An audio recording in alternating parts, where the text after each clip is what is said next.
Hello and welcome to the Reasons I'm Broke podcast, bringing you the reasons we're broke every single week, ranging from comics, movies, TV, video games, and more.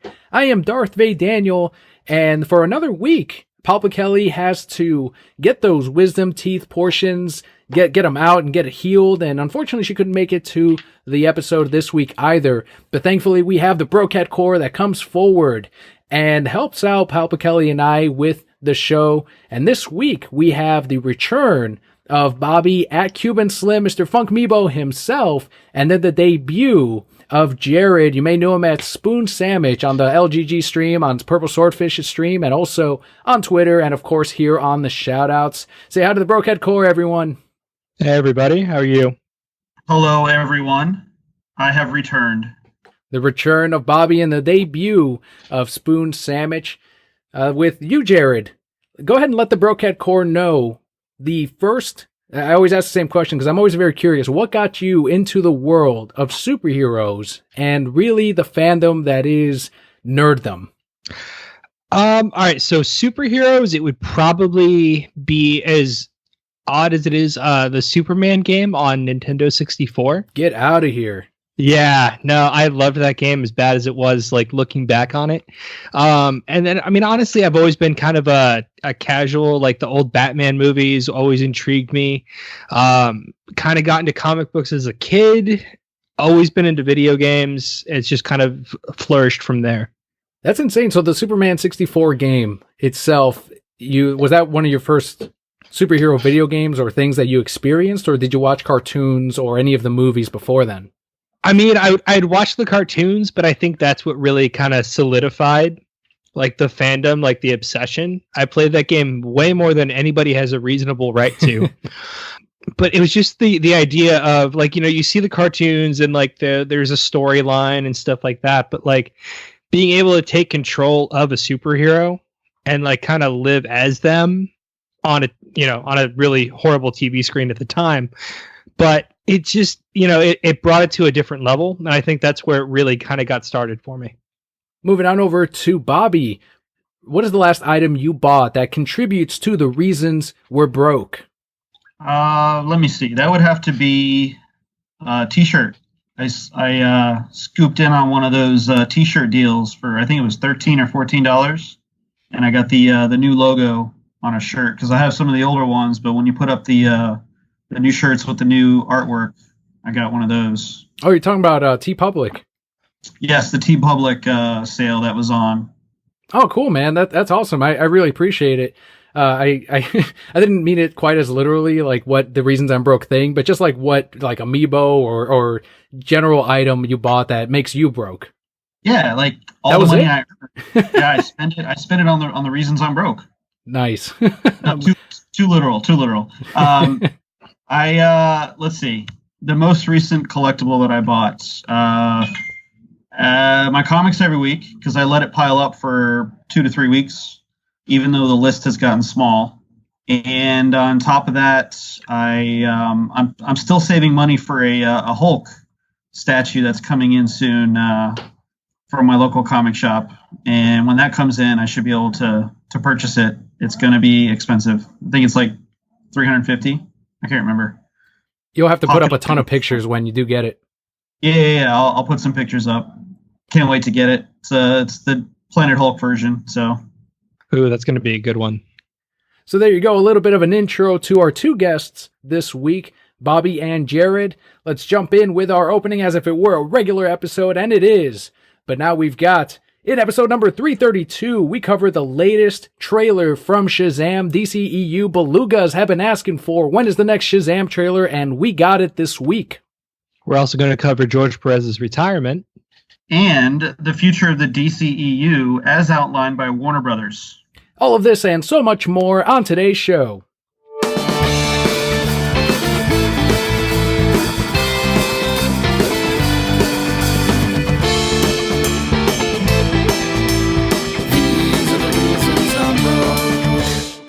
Let's jump right in with video game news this week. And this is something that I think both of you feel pretty passionate about, since I feel comfortable in saying that you guys are way bigger gamers than Papa Kelli and I are combined. with Jarrod running a Let's Play YouTube channel that you've been cultivating. And then, Bobby, you're way more into the gaming world than I am. But we have Smash Brothers news here and what the actual date is going to be for the new DLC character of the Piranha Plant on Smash Brothers Ultimate next month. Oh, yeah. Honestly, I'm really excited. I hope it's really, really, really good.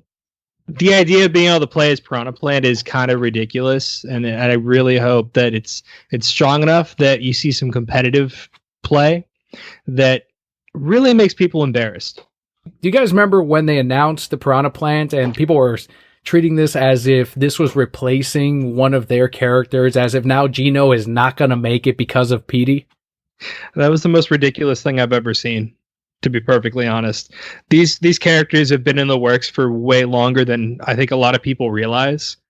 And it's just, they've decided on the entire roster by now. Like, people have to know that.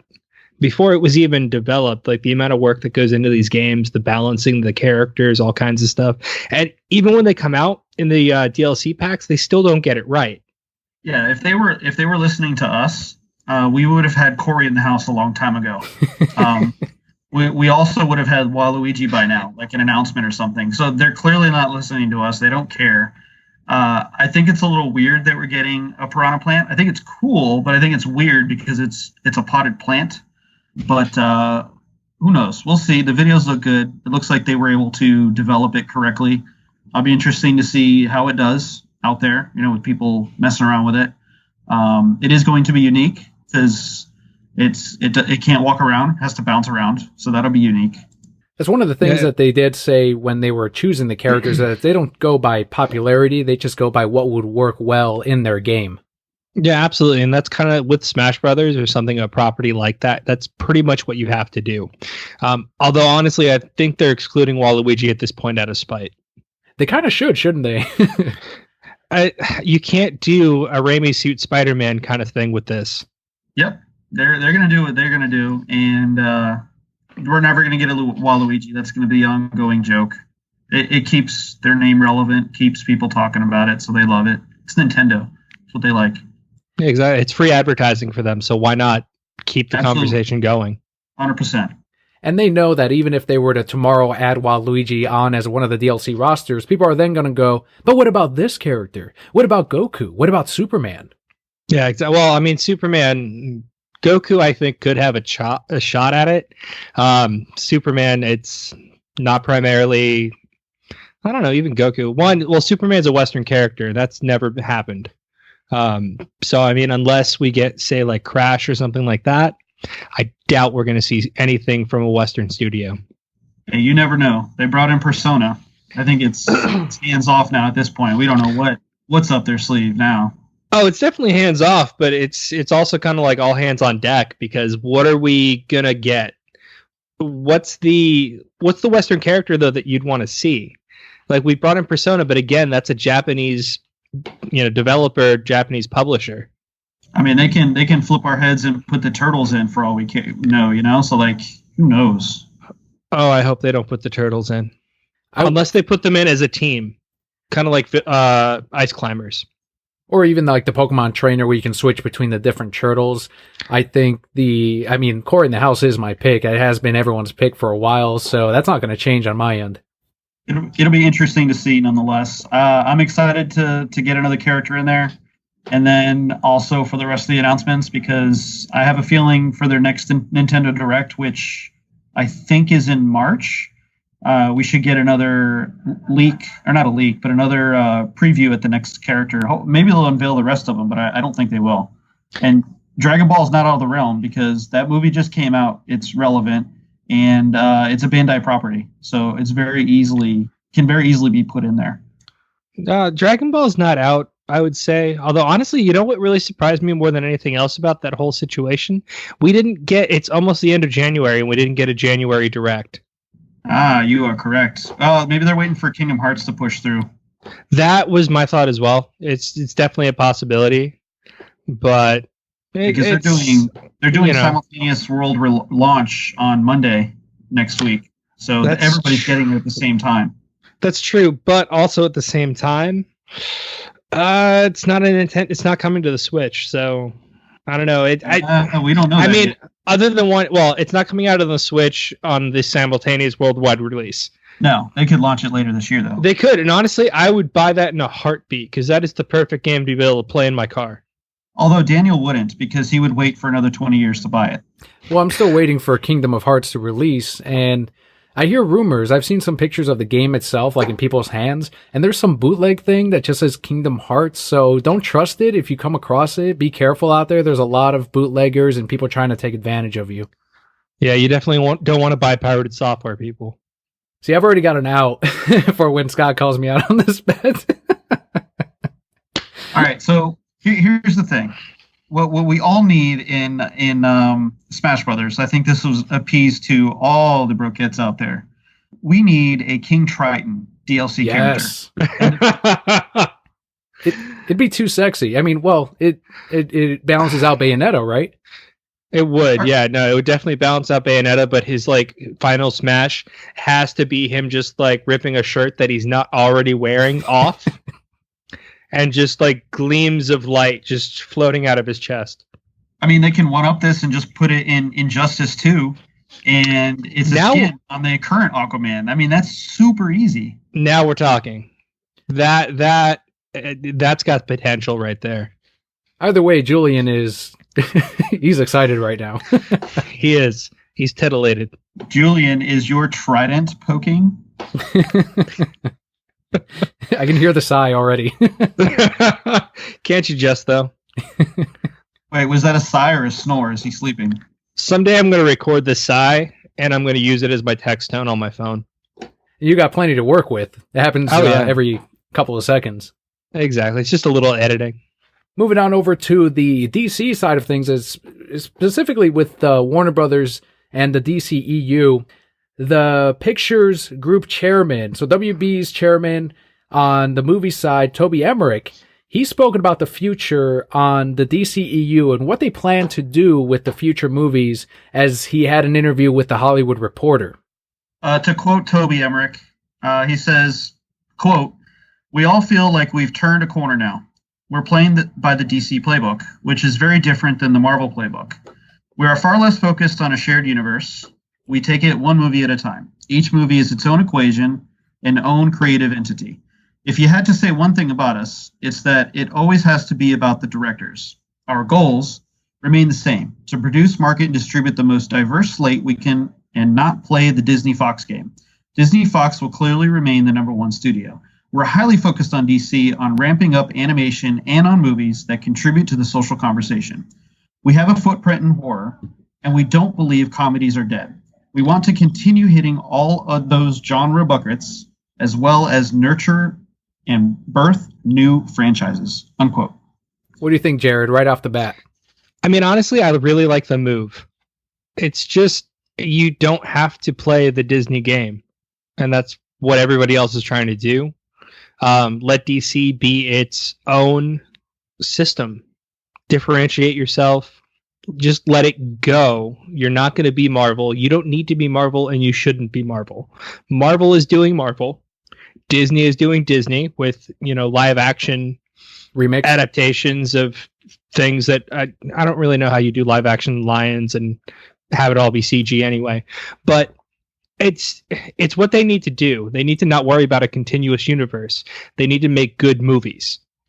I agree. They need to create their own footprint. Sidebar, I like how he specifically says Disney Fox. So clearly setting a precedent there for what's going to come. But the main thing is, like, everybody understands and realizes, regardless if we like it or dislike it, Disney/Marvel has created their own little footprint.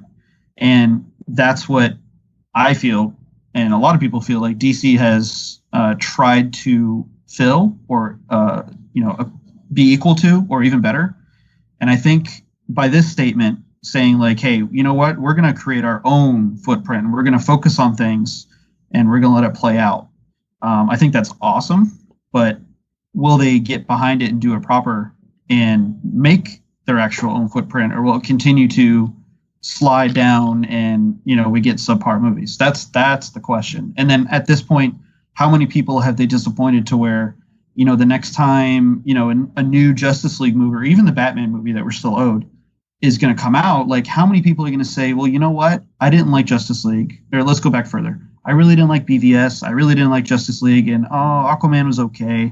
Well, if you've got that trend, how are you going to feel about going into this new direction that they have? That same opinion is going to be there. So they have to do something like a flash in the pan to kind of turn everybody's eyes and heads. And it's like, okay, this is new. This is fresh. This is not what's already out there.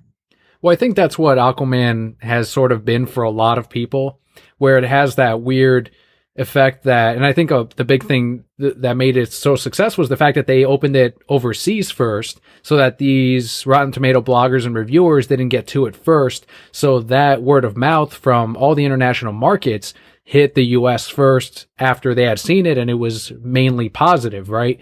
So then they've already set a first impression with this audience, regardless of what these critics were doing, and they were slamming Aquaman. The viewers still came out in droves to the point where it is now, $1 billion movie. So I think this has already happened. My biggest issue with all of this is up until Justice League, all of these movies had made money. They were successful, but they weren't critically well received, which, again, you're making money, let that go. But the problem is a lot of people expected Warner Brothers and DC, and I heard it from a lot of fans as well and viewers, that they expected them to also do their shared universe. And I think that kind of pressure forced Warner Brothers to go in this direction. And unfortunately, they did not trust in Zach's building of this universe of, here, I have a plan. Here's what we have, 5 movies. And they kind of panicked right before Justice League as they were filming it, thanks to the reception of BVS, even though that was still so successful for them. And that's what ended up kind of ruining that universe that they were creating. They were making their own footprint. They were making it not jokey, not family friendly per se, but they were doing their own thing, trying more on the side of Nolan and what he had set up and what Man of Steel did. So it's kind of bizarre that now they're trying to go in this direction again, but except now they're going to do standalone movies. But to me, it's really bizarre that turnaround of, you guys need to do it like Disney and Marvel and set up a universe. Where's your Justice League? Oh no, you guys should just do your own thing instead. It's like, don't listen to the people, just go forward with a vision. Yeah, exactly. I mean, when you're a creative person, you need to trust in yourself. When you're a creative company, you need to do the same thing. Like, people are going to wish-wash all over the place. They're going to criticize you. If you think it's warranted, then maybe take some of that advice in, or, not advice, but criticism in. But keep to what you want to do, because if you do what you want to do, you're going to do it better. And if you do it better, then you're going to be more successful in the long run. And they got a lot to worry about because, they just launched their DC Universe app and streaming service within the past, 5 months? We're going on 6 months now. Mm-hmm. And Disney is launching theirs by the end of this year, Disney Plus. So that's going to be a giant thing on their end. So there's going to be a lot of shifting going on. And Marvel's in the middle of their shift between, after we get past June of this year, they're going to do a whatever we don't know yet, but some type of reset or going into the next phase of their scheduling for Marvel specifically. So there's going to be a big shift there as well. And then all the mediums coming into their streaming service, which DC is trying to implement too, because they've already got Titans on there. They've got Harley Quinn coming. We've got Swamp Thing coming. We've got there's rumors of the Constantine show being revived over there. We'll see. #Constantine. We'll see what happens. But although he's doing very well on Legends right now, so we'll see what happens with that. Yeah, I didn't include it in this week's show notes because it just broke earlier today, but we can kind of touch on it too, that because of the DC Universe app and some of the subscription numbers being lower than expected, that there's already rumors of changes in the company, in DC specifically. So not just Warner Brothers, because Warner Brothers is the big umbrella, but in the media portion of DC and then also in the comic book portion of DC. So it sounds like this year we're going to get some sweeping changes based on some of the non-success that we've gotten from some of these things. As we know, after Justice League came out, a lot of heads rolled. and it seems like Warner Brothers is not at all scared to get rid of some people when something does not perform. Are you only talking in the media aspect or all areas, like comic side? Right now, it's in the media where we've seen that happen, but Bleeding Cool put up an article saying that on the comics, there's rumors that Jim Lee's going to get the full position over Dan DiDio, because right now they have that shared publisher position, although other sources are saying that no, that DiDio and Jim Lee are both going to retain that position, but that there's other changes around them as far as people on their level and below. I mean, it's going to be an interesting, I would say, next year for both companies. When do you guys think that we're going to see Disney Fox changes and actual appearances of these particular franchises? I think if they're allowed to, because I don't know the legal jargon, and I know it's way too early in the whole time frame for the Disney Fox thing. If they're allowed to, we're going to see, because they did a lot of filming for Infinity War 2, and that film was wrapped 2 years ago. So they did a tremendous amount of reshooting and extra filming. There's one little rumor floating out there that we're going to get the Fantastic Four in there. I highly doubt it, because I don't think that they're allowed to use any of that stuff yet. I think the deal only opened up the door for the comic books to use.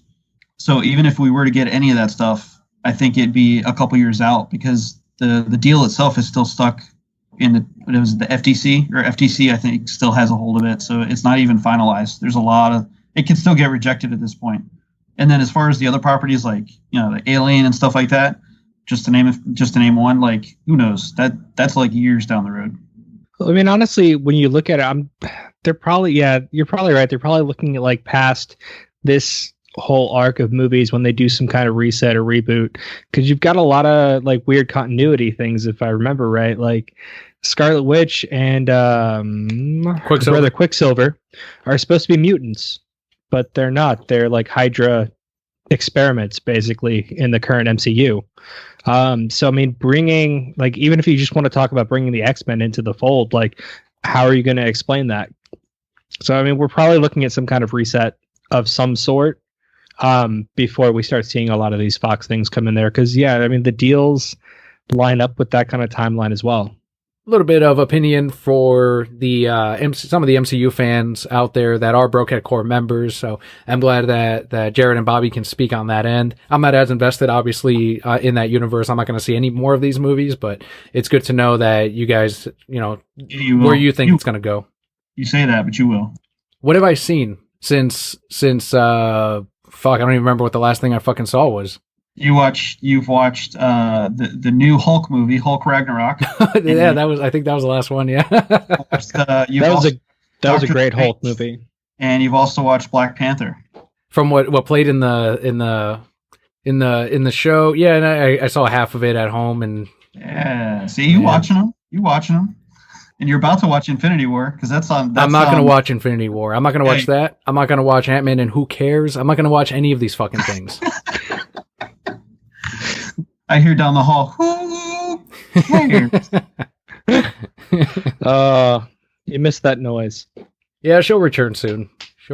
Something I am going to watch is Shazam, coming this year. We got the second teaser that hit Twitter, of all places, and it was more of a promise of a better, or a fuller trailer to come later, because people kept asking, when is the Shazam trailer? Why aren't we getting it? And they kind of caved in a little bit by giving us this teaser.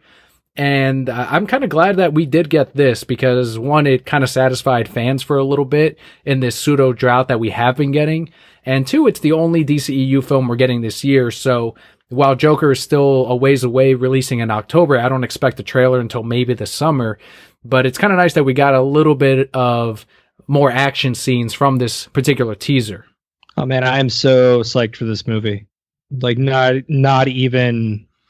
I'm more psyched for this than I was for when I would say more than the Amazing Spider-Man series of movies, because those Tobey Maguire things were just awful.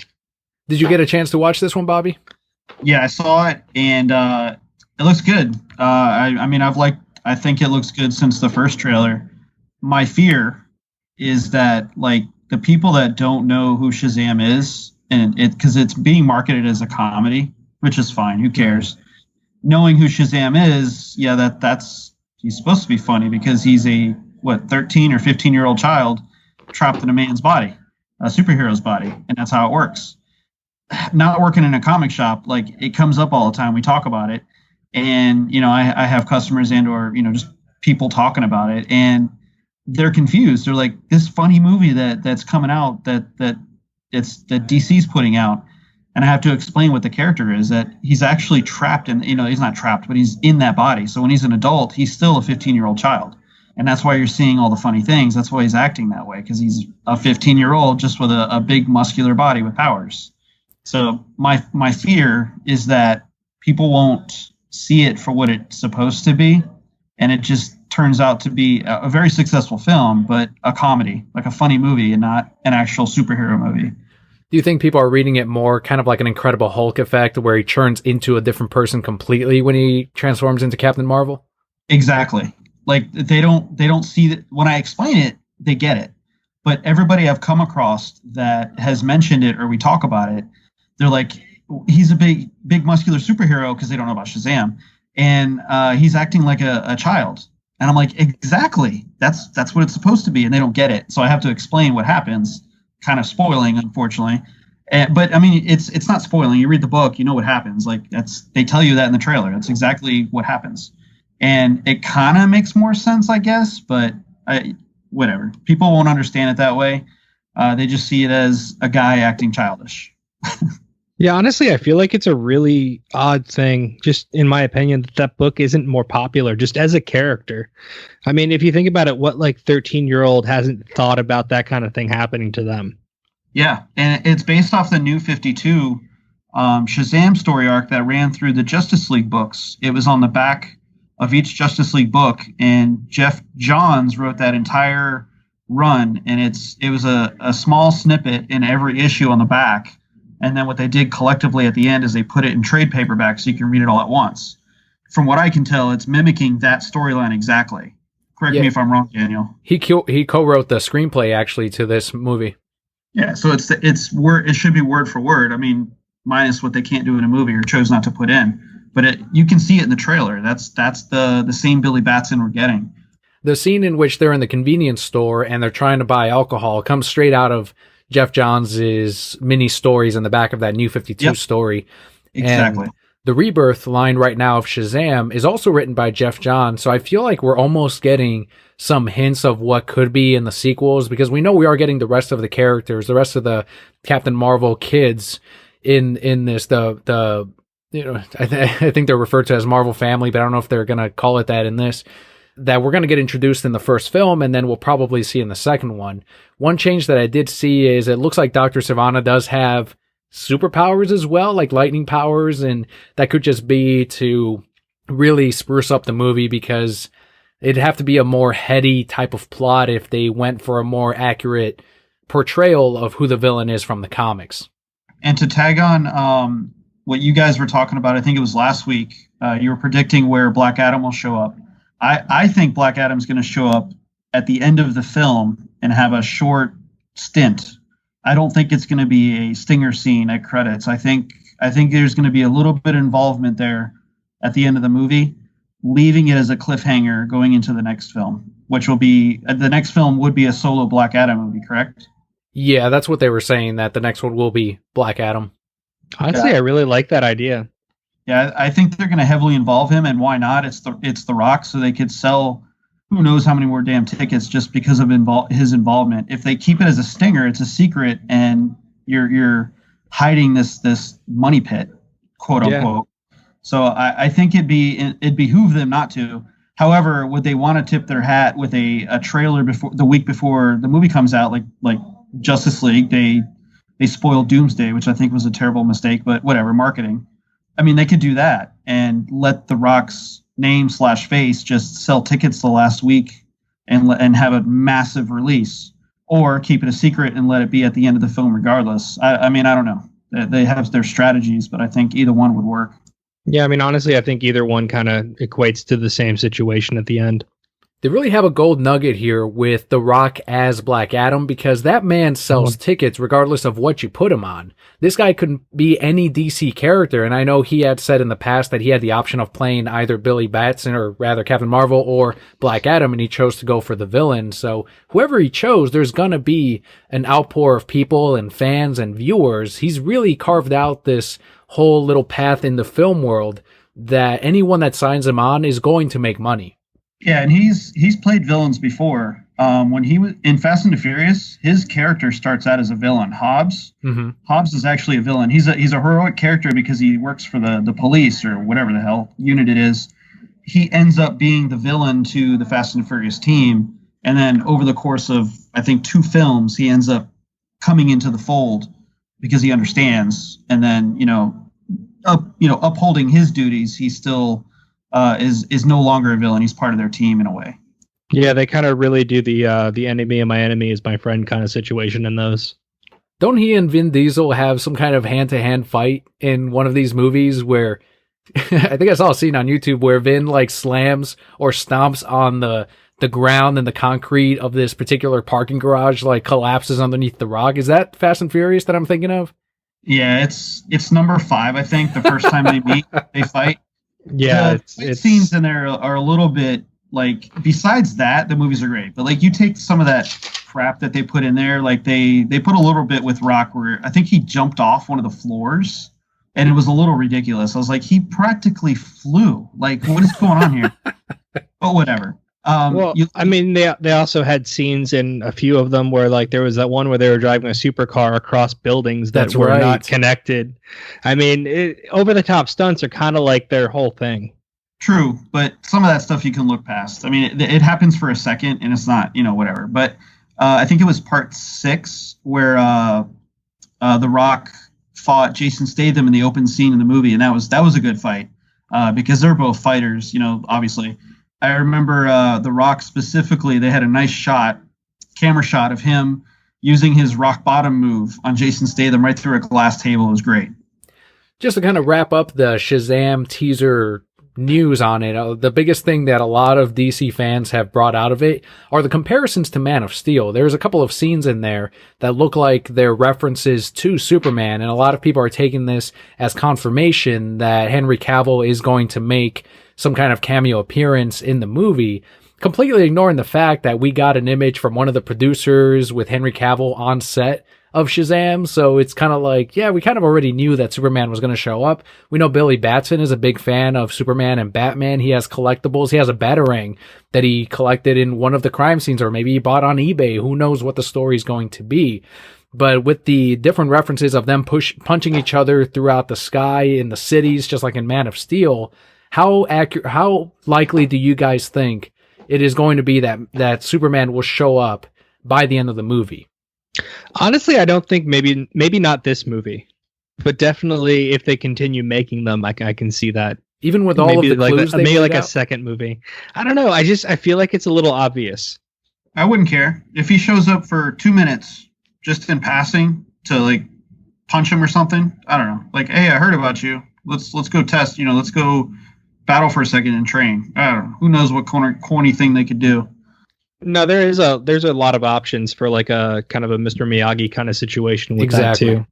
That's exactly what I was thinking. Like, he would need a mentor to help him really use these powers, and who else but your favorite superhero? Like, it would just be yet another connection with audience members, younger audience members of, I have these powers, I don't really know how to use them quite yet, but my favorite superhero of all time is helping me hone my powers, and maybe he compliments him, puts his hand on his shoulder after the fight with Savannah and says, you did good, kid. Like, just a little something just for him to say, wow, like, I did it. I am a superhero.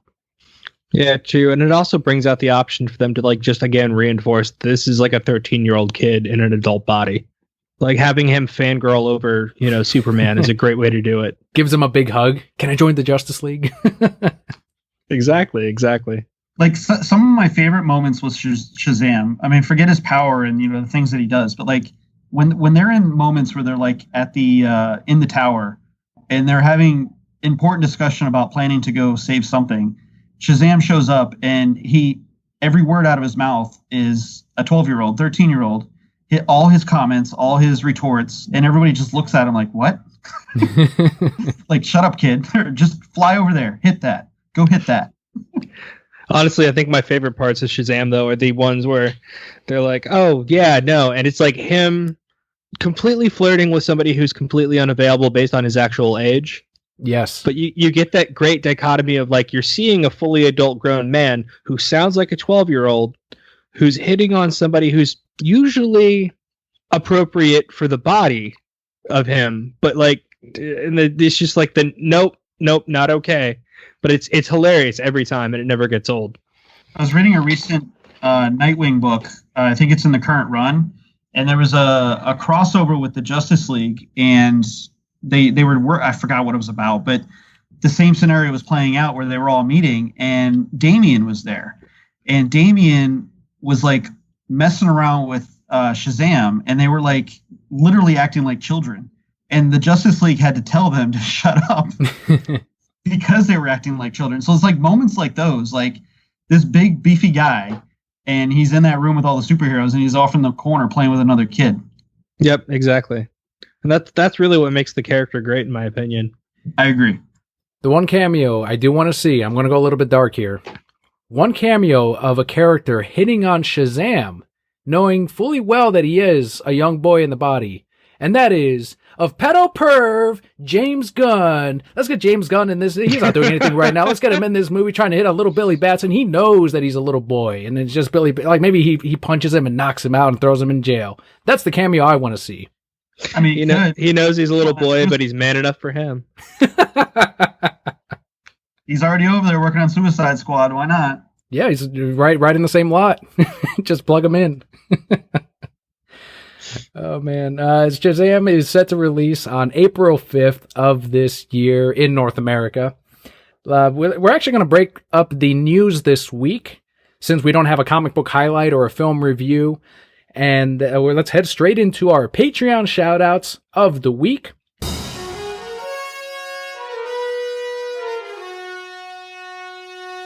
First one goes out to @insmouth_tide. These are the people that help make the show possible and make the show. Thanks to them, we have Alphonic and we can level out the audio every single week.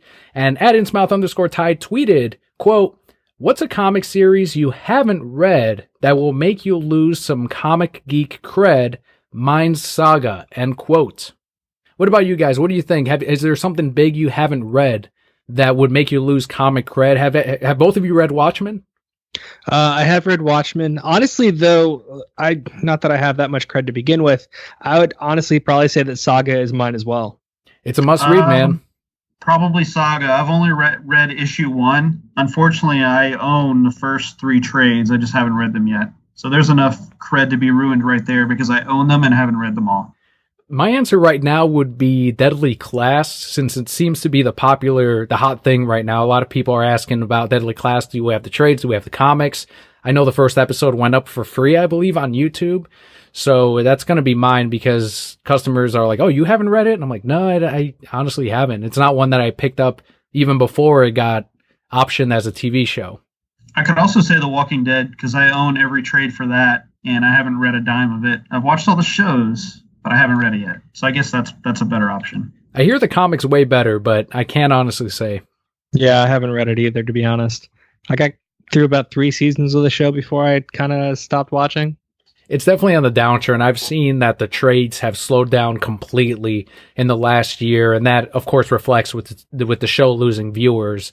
So it's unfortunate, but I think that it's about that time where he should have some kind of plan to finish or at least end the comic as well as the TV show, but I don't know if AMC is going to allow that.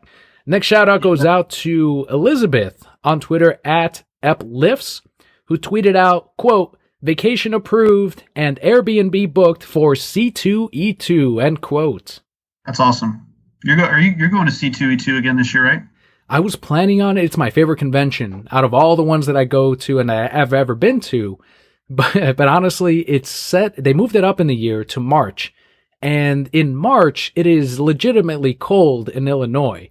And I already had a hard enough time. I think it was in April or May that was last year. where I was like, shit, man, I need a jacket. Like, Riggs is wearing a jacket. All my friends, like Clayton, that live up there are wearing jackets. So it is cold. I didn't have any. I had to wear Riggs's leather jacket, which was too small on me. But I'm like, you know what? This is all I have. And thankfully, he lent it to me. And moving up a month, I'm like, no way. I'm not going to go up there when it's definitely snowing. Fuck that. So this year, we're actually going to go, or I'm going to go to Wizard World Chicago, which I did not really like 3 years ago when I went, but I know there's been some changes with the company since then, so I'm hoping that this is going to be a better show than the previous ones, so I'm actually going to go up in August when it's nice and warm. So what you're saying is you're a weather baby. That would be true if I was cold and wearing a jacket in Florida. In Illinois, it is perfectly acceptable to wear a jacket if the locals are also wearing a jacket. No, Illinois is a whole different situation. I do love in Florida, though, where you see like the people usually standing at a bus stop and they've got cargo shorts, sandals, and like a parka. I've never seen that. That's kind of weird. Usually everyone's just bundled up completely, and I'm like, fucking babies. You know what keeps me warm? Testosterone. And rum. And rum, of course. I just realized this is the first time we've actually had guests that are also Florida-based. Kind of neat. Next shout-out goes out to Joshua T., whose Twitter handle is @drips1963. He's not super active on Twitter, but thank you so much, Joshua, for your support here on Patreon. And also Nick F. @Jersey Whisperer, @Nick's Nerd News 1, who was on last week's episode to help Papa Kelly as she recovered from her wisdom tooth surgery. Thank you so much, Nick. Did you guys happen to catch last week's episode? Yeah, it was great. Oh, Thanks, yeah, Nick. Nick. Yeah, Nick killed it. Thank you so much, Nick, for being on. Next shout out goes out to, very special shout out goes out to Julian on Twitter @Cage023 and also @LazyGamingGuys. I'll let y'all highlight Julian on this week's shout outs for Patreon. Oh, what can we say about Julian that hasn't already been said by King Triton? Yeah, just the manliest man of a god, King Triton. Let's see. Oh man, Julian. Hashtag needs more butt cam. Definitely needs that butt cam. Needs to activate that thing if he wants more donations and subs. That'll get all these people in. Do you know how much money he would make if he just turned on the butt cam? He and Scott could retire, and Jacques. They would all Lazy Gaming Guys would do is stream every day if he would just have that butt cam. Absolutely. Final shout out this week goes out to Antonio A., our latest Patreon backer. Let us know, Antonio, if you have a Twitter or Instagram or anything that I can stalk to help contribute to the show as far as content. Otherwise, thank you so much, Antonio, for being our latest Patreon backer. I also want to give a huge thanks to Jose on decalavenue.com for the help at the $5 reward tier. And we also have t-shirts, as you heard Bobby talk about earlier on our TeePublic shop. If you head on over to thereasonsimbroke.com, click on merch, you will find our full range of t-shirts. Click on a design that you'd like. You don't have to pay attention to the shirt color, because once you click on that link, you can change up the style, you can change up the color, and they are always doing these $13 t-shirt sales. So definitely check it out at thereasonsimbroke.com. And if you too would like your shout out every single month for just $1 a month, equals out to about 25 cents an episode, you too can get your shout out, and you help out Papa Kelly and I as we do this podcast every single week for all of you. So let's go ahead and continue with the news this week. Who wants to take this next bit? I'll go. DC Comics is partnered with Target for a 100-page giant anthology comic titled DC Primal Age. The book will promote the Funko line that's modeled after the classic Masters of the Universe action figures, which is pretty cool. They're going to be available now at select Target stores starting at $9.99. So under $10. That's not bad for a 100-page comic. Yeah, I saw this pop up on my Twitter feed a couple days ago, and it's pretty cool. Like the big books like these, I see, who is it? Jimmy Palmiotti usually promotes the heck out of these, and it's cool because he'll be, traveling around the U.S. or the world in some cases for different cons and, appearances that him and Amanda go to. And he always stops in stores and tries to find things that are marketed that, that people can find. Like he's been able to find the giant books at Wal-Mart. He most recently just put out the DC Primal Age that he found at a Target. I forgot where he was. He might have been at home here in Florida, but I thought that was pretty cool. And then the fact that another major retailer is jumping on board with something like this is always good. Very good for the industry.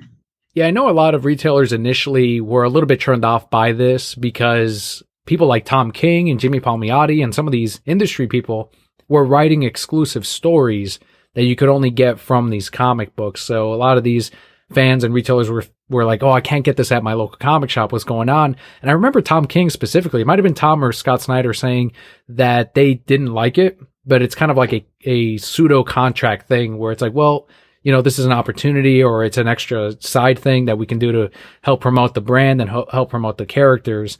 And overall, I think it has, of course, helped the industry as a whole. The only problem is that Walmart doesn't really display these really well. And I've seen a lot of pictures on Twitter where they'll just stack the books without a display on the shelves. And it's kind of like, well, I mean, what do you expect, right? It's Walmart. They're not really showcasing these comics or putting them up to the full potential that they could be. Yeah, and here's the problem with that, which a lot of people don't know. Those books they're vendor controlled. They're third party. So Walmart employees don't go and put that out and merch it and rotate stock and keep it nice and friendly. Like, they don't touch that crap. They have a third party that comes in maybe once a week, depending on the amount of releases and the schedule of the releases for certain books and magazines.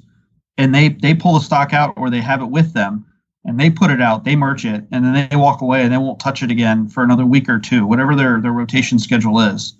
So that's part of the problem that a lot of people don't understand. And that's why some people can't find it, or it's not there, or it's like just missing or not advertised correctly, because the employees at the store are told not to touch that section.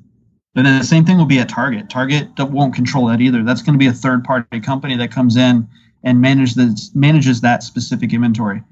See, I didn't know that side of the industry, that there even existed a company that specifically handled those things. And now it makes sense that Walmart or Target wouldn't want to waste it would be wasting employee hours on these portions of the store that you're already paying someone else to, I guess, control. But to the average consumer, we just view it as, this is Target, this is Walmart. I think it still reflects poorly on the company. Absolutely. Oh, yeah, it definitely does. I mean, especially if you're paying somebody special to come in and do a job for you, you'd think you'd want them to actually like kind of highlight the thing that you're having them do. And on top of that, like, I'm sure that in merchandising, I would imagine that maybe even these companies are getting a cut based on how much of a certain product is moved. So wouldn't it be in their best interest to make sure that it's visible?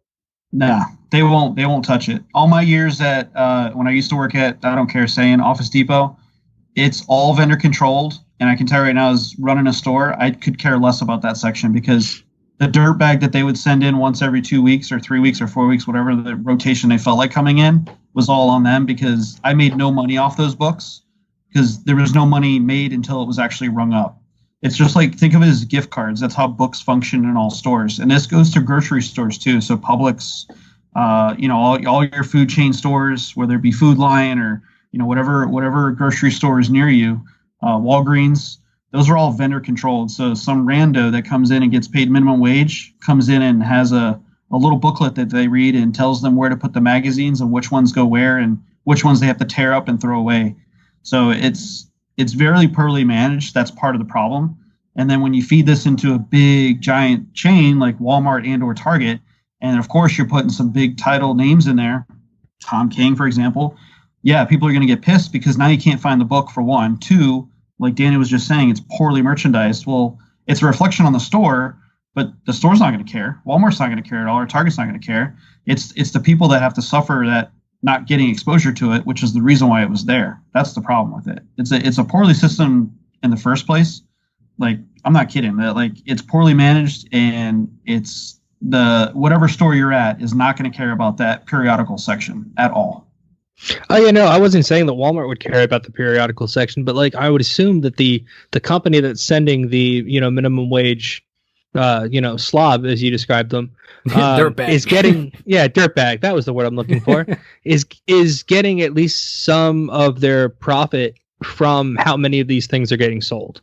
So it would seem to me that it would be at least in their best interest as a company and improve their profit margins if they, put a little more care into, I don't know, based on your description, training their employees to actually care, maybe paying them a little bit more and make more money by making these things more easily available to the consumer, no matter where they're putting them. You're right. I agree. I don't think they, like, it's funny because like that dirtbag will have a list of like, X number of stores that they need to go to each day. And that's their job. They drive from one store to the next and they just switch out sections. That's all they do. And it's tedious. And the people that I've dealt with in the past, they just don't care. They'll walk in with a cigarette hanging out of their mouth, half dressed. And it's like, hey, I'm here to do your magazines. Did you get the box? And I'm like, yeah, it's over there. And then 5 minutes later, they want me to sign something and they're walking out. Like it takes seconds for them to do what they do, and they do it poorly. That's so strange to me because, I mean, when one of my jobs in the past was, I guess they're not in business anymore, so I can say it, CompUSA. And the reps for like the company, like the vendors, honestly, most of them were better than the regular employees, in my opinion. We had an Epson rep and a HP rep and a Canon rep. Like the printer section was like, they were just filled over there with representatives from the different companies. And man, they would just go through any printer you wanted to go through and just try to convince you that this is the one that you should get, because that's part of how they got paid. The easiest thing to me to get somebody to be motivated is make their pay, the amount of money they take home, part of the equation. Like the better you do, the more money you make. So it just sounds like these companies are just poorly managed and just kind of doing the bare minimum because they have a contract with Walmart that's paying them no matter what. So what we really need is we need a Funko rep or a DC/Marvel rep to be at each store and selling some comic books or some pops. That's what we need. Yeah, it seems like that would be the change to have at these particular locations.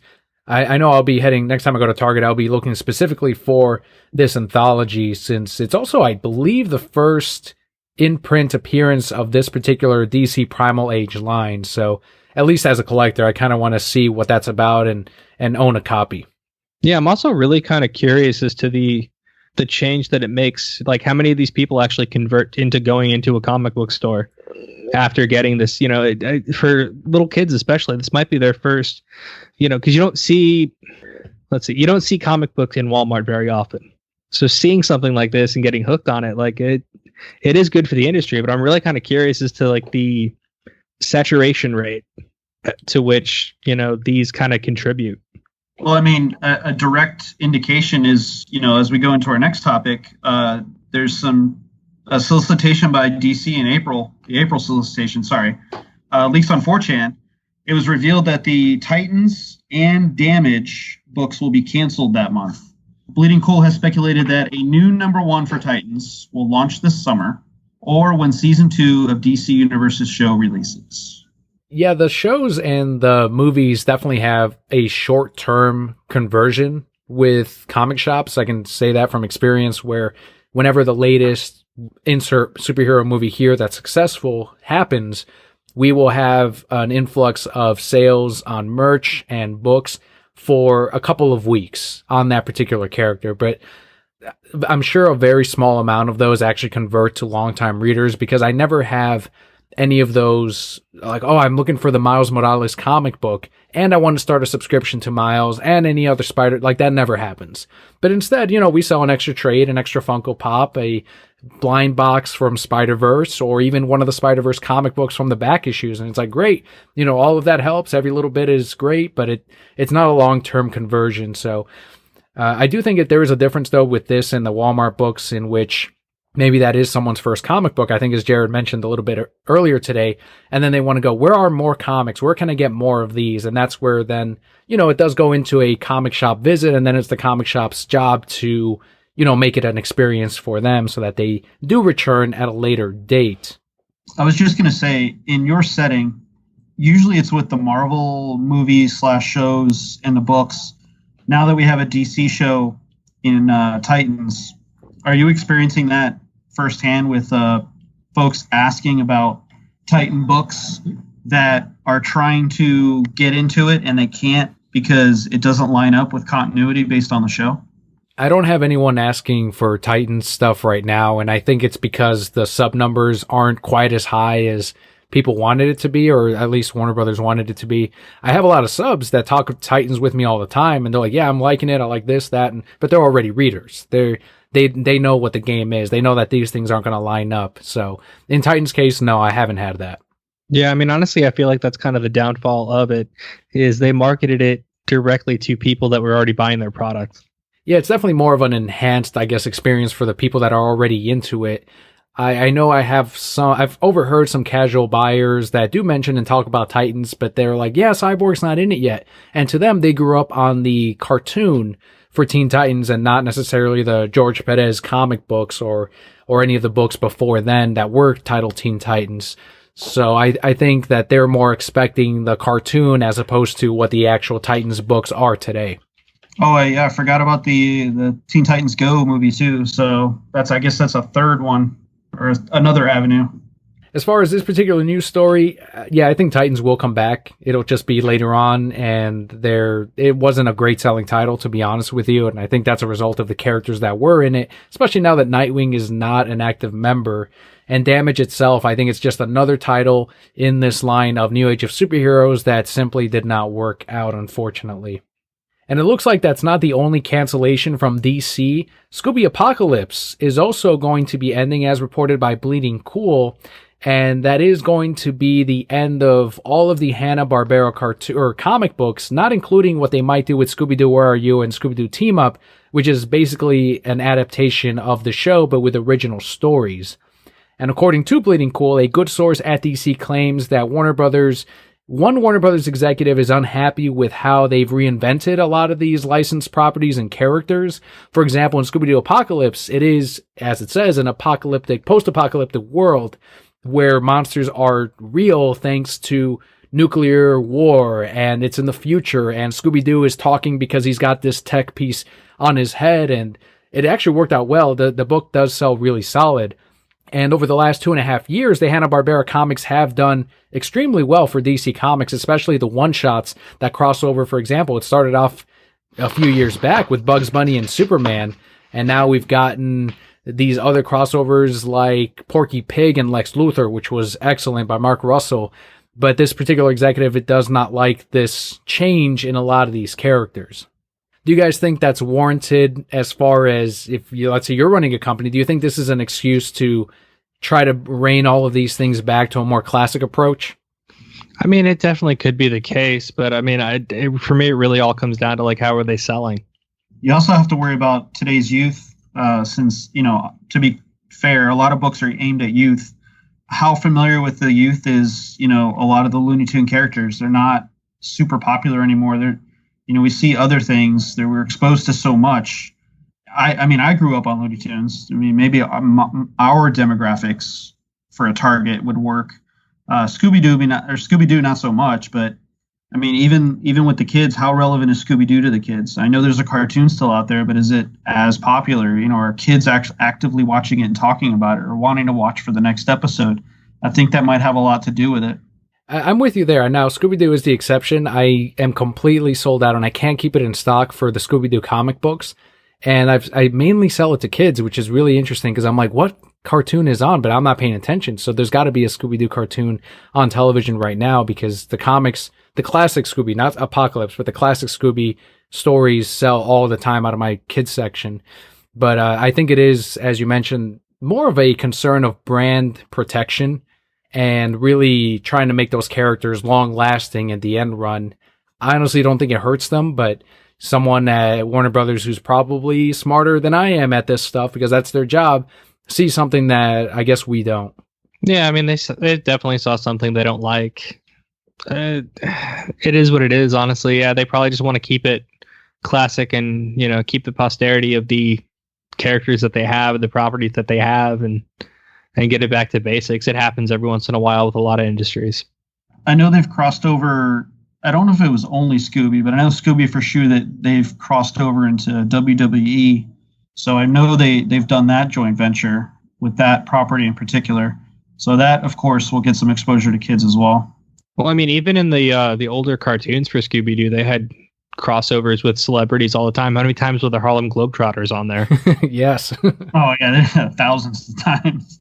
Final news story of today's podcast before we wrap things up with the Brocat block. It was part of the opening of the show. In an open letter to the world, George Perez has retired from comic books. With respect to future published works in comics and such, He said, while I know it's been no secret that I've been dealing with a myriad number of health issues, diabetes, heart ailments, vision issues, they have indeed forced me to, for all intents and purposes, formally retire from the business of creating new comic stories. George will still continue with private commissions and convention sketches, although proceeds from the con appearances and sketches will be donated to various charities of his choice. It's one of those things where George had such creations and co-creations in the world of comics that we now enjoy in television and movies, that he's now had this outpouring of love from the online community because of his retirement. And he does a lot of work with the Hero Initiative, so I have a feeling that's where he's going to be doing a lot of broadcasting, which he always has done, and I know they've done a lot for him. So sad to hear this. My favorite from him is Nightwing. And I mean, I know he's had issues over time. It's really sad news. He did bounce back a few years ago, which was awesome. I did get to meet him a few years ago at MegaCon, so that was exciting. I had him sign my Teen Titans #1 cover, and then I think number 6 or 7. It's a really cool cover with they're all in marionettes, like puppets. So I had him sign those 2 covers. I got him authentic graded. What is it? PSA? I can't remember what company does that. CGC, sorry. It's sad, but I mean, it is what it is. The good thing is he's going to continue to try to be involved a little bit. Looks like he's got a scheduling that he's going to keep through with for the rest of the year. Yeah, it looks like if you Brokehead Core members are in the area, going from the beginning of the year to the end, Amazing Comic-Con Aloha in Hawaii from February 22nd to the 24th. C2E2, of course, March 22nd through the 24th. East Coast Comic-Con, which I'm guessing is going to be in New York. I'd have to actually research that one, but I'm sure Brokehead Core members on that side know. That's going to be May 17th through the 19th. Niagara Falls Comic-Con, June 7th through the 9th. Terrific-Con, August 9th through the 11th, which is Friday only. Fetish-Con, August 9th through the 11th as well, so that's going to be Saturday and Sunday. He's going to break up his weekend. And then finally, right here near Florida, actually, Dragon Con in Georgia, August 29th through September 2nd for his final convention of 2019. As you mentioned earlier, Bobby, he is best known for his work on Teen Titans and Wonder Woman. Co-creations include Starfire, Raven, Cyborg, and many more. I think my favorite George Perez story is from MegaCon. I think it was 5 or 6 years back. It was back when they were doing the Death of Deadpool storyline, and someone brought him a blank cover that they were doing for Death of Deadpool. You know how they always bring out the blanks for the #1s, and they had George draw on it. And what he drew was Deathstroke holding Deadpool's head, like severed head on a sword, and he wrote on it, "The True Death of Deadpool." Wow, that's amazing. Yeah, it's nice. So thank you so much, George, for your contributions to comics. It is something that not only our generations will enjoy, but many on in the future, as he has created, I think, permanent structures in the world of superheroes. And that does wrap it up for the news this week. Let's head into the Brokehead block, where we give you some updates on where Papa Kelli is right now, and the Brokehead Core can get to know Bobby and Jarrod a little bit better. Kelli has been, she really tried to do the episode this week, but she is actually realized that throughout the day she gets tired from obviously talking to Leo, who you have to interact with all day. And I was working on New Comic Book Day, so she was really, her jaw was tired and she can't really use it as much as she continues to heal. So she's still recovering. I know some of her favorite foods she still can't eat. You know, that's one of the downsides to this kind of surgery. But hopefully by next week she will be back on board with the episode. She wanted me to give you all an update on her recovery. On my end, the Wizard World Chicago I had already covered, so that's kind of what I had on the agenda. What about you guys? I know, Jarrod, you have started dabbling a little bit more on your YouTube channel. Yeah, just a little bit. I think I've had one successful stream so far. I'm hoping to make it a regular thing. Eventually I'd like to actually, sit down and make produced videos on it. But for now, I'm just kind of having fun with it, doing it as a side thing. I think that's one of the more, I don't know what you think, Bobby, but I think if you set a type of as you mentioned, a schedule where I always stream on this day at this time, that's when viewers can expect okay, I know at this time I'm going to go and do Jarrod's stream and be in chat and all that. So yeah, I'm excited to see when you establish the schedule and can really ramp up the channel. Yeah, it's actually coming along pretty well. I mean, I have 900% subscribers from when I started, because I'm up to 9 after one stream, so it's working out great. Honestly, for me, it's just my schedule is so varied with work that it kind of becomes a little complicated to like really kind of carve out a few hours, the same few hours every week. But I'm working on that, trying to move some things around. And while there will be links to today's show notes on where you can find Jarrod's YouTube channel, do you have Twitter that you can promote, or an actual YouTube link that Brokehead Core can go to subscribe? Yeah, absolutely. My YouTube is youtube.com/Jarrod Monroe, Jarrod, because I did not spell how it sounds, I know. You can also find me on @SpoonSandwich on Twitter, and also @SpoonSandwich on Instagram as well. There you go. And what about you, Bobby? What have you been up to this week? I know you had a pretty big pre-release the last couple of days. Yeah, it's been a little hectic. This is one of those weeks where it's I need it to end very quickly, unfortunately. It started off this past weekend, and for those of you brokeheads that don't know, I run a game store, so unlike Daniel, where he does the comic spectrum, I run the board gaming trading card game spectrum. So, and not to discount Daniel, he does deal with card games as well. I had a big Magic pre-release this past weekend for the new set, Ravnica Allegiance. That was tiresome. We had a midnight pre-release on Friday, rolling into Saturday. So the store was literally closed for maybe 3 hours. And then Saturday kicked it up again all day long, 2 more pre-releases. And then Sunday, same thing, 2 more pre-releases. When all said and done, I had just over 400 players throughout the weekend to come play the new Magic set. So that in itself is a gruesome task. It happens every 3 months. It sucks, but whatever. Then Monday and Tuesday, I ran my Pokemon pre-releases for that new set, which is Pokemon Team Up. And between both days, I ended up with 112 players. So Team Up is good, folks. Go check it out. Some really cool cards with your tag team Pokemon, and some really new, nice artwork that's on these new rarities with the tag Pokemon. So it's pretty cool. I'm sure, Daniel, you've seen some of those. They look pretty cool. Yeah, they're nice, and there's definitely a lot of interest on this particular set. I've had more pre-orders on the booster boxes than usual with Team Up. That's awesome. Glad to hear it. And then, I was off of work today and tomorrow, but I got roped into work today, so I was doing some stuff here. And then, the sets, after a pre-release, well, then you get the set releases. So to finish off the week, we're going to start releasing all this product, which is another headache. So I'm going through all those tasks, and then, Pokemon releases on Monday. And so I just can't wait for get past this weekend and get through all that stuff. In between that, I'm trying to get in some gaming. I've been playing, I've picked up recently my Final Fantasy 14. I've been playing that a lot recently, jumping back into it. They released Blue Mage recently. It's a job you can play, so that's a lot of fun. I'm pretty much end game with my job, because my primary job is monk in that game. So I've been playing that, gearing up, get my item level up. And then on the side, been playing some Kingdom Hearts 2, because, hey, Monday's the day we get Kingdom Hearts 3 finally. Are you caught up on the story? How much of the story do you understand before you get into 3?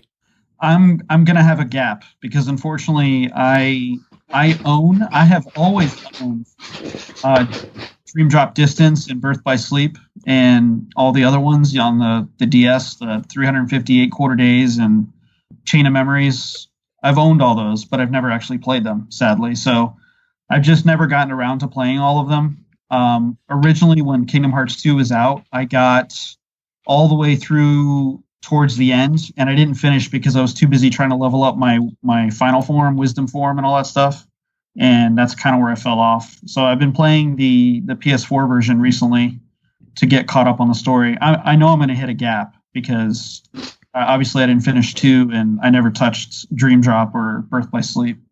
Well, don't worry, because as much as you might be able to get in before Kingdom of Hearts 3, you will understand that story as much as everyone else, because no one fucking understands that story. No one gets it. They claim they do. They can't explain it. They don't know it. No one understands what the Kingdom of Hearts It's all story. a mystery. They're all liars. Every last one of them. They are. Entire fan base of liars. The prologue of Kingdom Hearts 2 is confusing enough, and it still doesn't make sense. My favorite excuse is when they're like, well, I don't have the time to explain all of this to you. It's like, I've seen Kingdom of Hearts timeline stories, and even the fucking video creators don't even know what they're talking about for 2 hours. Yeah, it's going to be a trip. I hope the game does well. I never got to. I went to Downtown Disney to go play it, but the line was too long, and I haven't gone back since. So I said, screw it. It'll be out soon. I'll just play it when it comes out. Everybody that I know that's gone and played the demo has said nothing but great things about it. So it looks beautiful. I was able to watch it from a distance. It looks incredibly beautiful. So hopefully it looks like it's been worth the wait. Now we just need to get it in our hands and actually see if it's been worth the wait. Exactly right. I don't know if Jarrod is as big on Kingdom of Hearts as everyone else, but do either of you plan on going to the orchestra tour that's coming to Florida? Probably not, just more due to scheduling and lack of babysitting for stuff like that. But it does look cool. In fact, my wife used to go to, I think it was still an orchestra tour thing. I think it might actually be the same company that's doing it, but for Harry Potter. Oh, nice. The Harry Potter movies. They'd play the movie and but all the music was done by the orchestra. And it was super cool. She always loved the experience. So, I mean, I don't know. We'll see. Yeah, I just saw that pop up and it piqued my interest, just like the Pokemon Symphony one did, but I never got to go to that one. So we'll see how schedules line up. I'm still trying to make it to the Final Fantasy Orchestra one. I still haven't been able to go to that. Oh, see, that's one I'd be way more interested in. And that one made it over in our area, and I think it's coming back now that I remind myself, because it was in Tampa once, and I think it's coming back again this year. And I got to go to that. And apparently, the last time it was over here, Nobumo, I can't say his name. Jeez, the composer for Final Fantasy was there. Yeah, I'm lost on that end. You guys, yeah, I can't say his name either. Yeah, but that guy, you know who I'm referring to. Yes, I know who you're referring to for sure. I'm horrible at pronouncing Japanese names. Meanwhile, Julian's listening to this, cursing us. He is, yeah. He's flipping out. Sighing over and over. How dare you? How dare you? It's okay. Try to just give him a hug, hold him in his arms, and it'll all be okay. All will be well, yeah. Meanwhile, Scott's like, they have no respect for Japan. No, we don't. It's Japan. Japan. Is it pronounced ramen? Is that it? Ramen. Ramen. Yeah, it's great. Yeah, but I any last things that you guys want to cover or plug in before we sign off for today's episode? Sure. I can be followed on Twitter, the Twitter machine. I'm at Cuban Slim, which is at QBANSLIM. I don't tweet much. I usually just retweet stuff and like things. Sometimes I'll say something here and there. I'm not much of a social junkie when it comes to me saying something. I just consume and peruse. That's really what I do. I'm on other social platforms, but I don't use them, so I'm not going to even bother saying them here because it's a waste of time. But yeah, Twitter is where you'll find me the easiest. If you talk to me, I will gladly talk back. I just don't start. I'm not a conversation starter for the most part.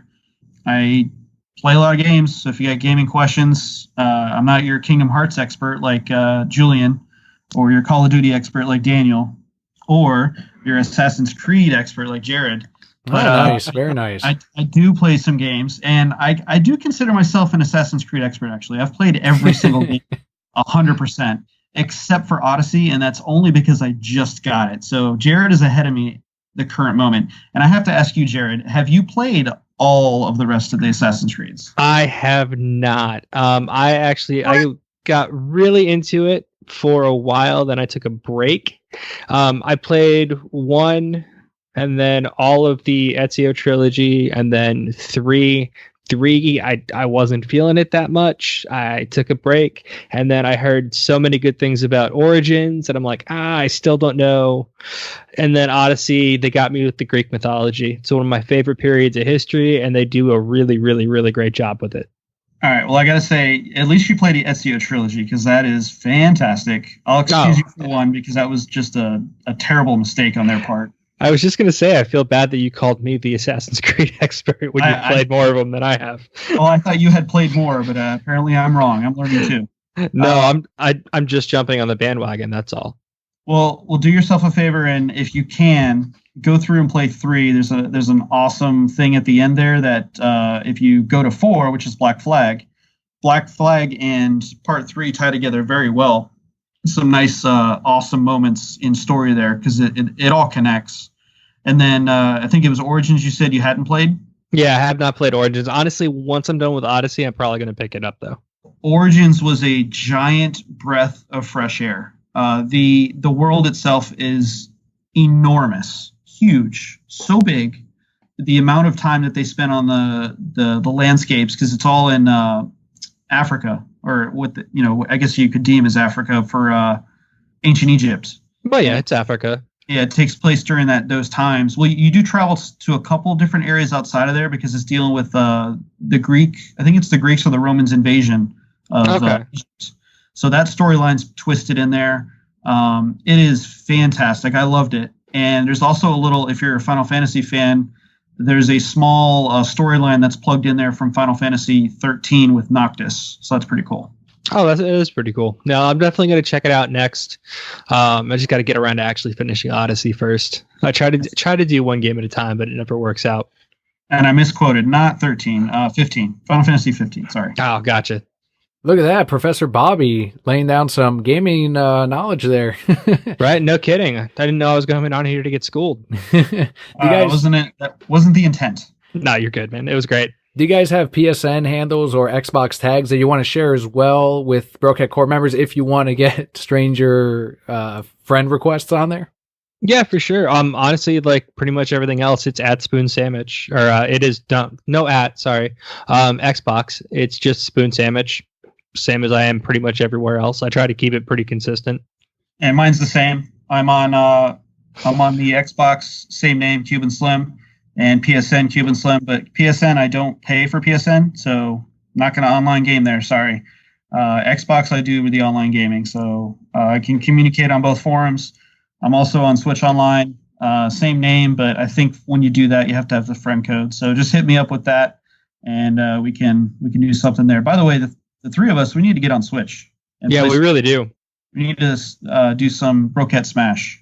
Yeah, I'd be happy to. I'm still not happy with the lag that does show up in online gaming, but I have more wins than losses right now in online Smash Brothers. So as long as we don't all fight against OmniJam, who is apparently dove deep into the online Smash community, I think we'll be all right. No, I'm good on that. Honestly, as long as people keep jumping off of ledges, I'm good. Yeah, that lag is atrocious. And I must say, shameful plug here, I did jump on and play the LGG crew a while back when it first came out. And I did smash them a couple times, so that was great. Yeah, we'll have to plan that out with not just the three of us, but some more members of the Brokehead Core community. So I do want to thank both Jarrod and Bobby for coming through and helping Kelli and I out as she recovers from this wisdom tooth surgery and really making an episode possible this week for the rest of the Brokehead Core members. If the listeners would like to thank Jarrod and Bobby, you can find links on today's show notes. Swipe on over to the description. You will find their Twitter handles, and on there you can communicate with them and follow them. You will also find Jarrod's YouTube channel linked on the show notes as well. So thanks a lot, guys, for being on today's episode. Thank you, Jarrod, for coming on. Absolutely. Thank you for having me. And thank you, Bobby, for returning to the Reasons I'm Broke podcast. Absolutely. Always a pleasure. And thank you, listeners, for tuning in yet again this week. I am Darth V. Daniel. I'm Jarrod, a.k.a. Spoon Sandwich. And I'm Bobby, at Cuban Slim. And Brokehead Core. All will be well.